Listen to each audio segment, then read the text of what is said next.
वज़ीर इत्तलात पंजाब उस्मान बुखारी ने peoples party के रहनुमाओं के बयान पर रद्द अमल देते हुए कहा है कि एक तरफ आप सीज़ फायर की बात करते हैं तो दूसरी तरफ हर घंटे बाद हवाई फायरिंग करने आ जाते हैं। उन्होंने सवाल किया कि शोले उगलती ज़बानों के साथ हमसे सीज़ फायर की उम्मीद कैसे रखते हैं। उस्मान बुखारी ने पीपल्स पार्टी के रहनुमाओं के बयान पर अपने रद्द अमल में कहा कि जिसको देखो वो झाड़ पोंछ करके घर से निकलता और माइक आगे रख के बैठ जाता है।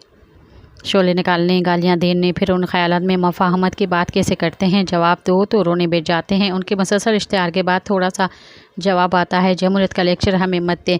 आपने जमहूरियत अपने नाजुक कंधों पर नहीं उठाई। अगर आप दिन रात हमारी लीडरशिप पर हमले करेंगे तो क्या हम आपको गले में फूलों के हार पहनाएंगे। ये हमारी लीडरशिप और पार्टी की आला ज़रफ़ी है जो ज़ाती हमलों के बाद भी खामोश है। सिंध भी किसी वडेरे की जागीर नहीं जिसको आप हर फॉर्म पर सिंधु देश कहते हैं। सब्सक्राइब कयो अवामी न्यूज़ HD खे ऐं ताज़ा तरीन ख़बरुनि लाइ ॾिसंदा रहो अवामी न्यूज़ HD।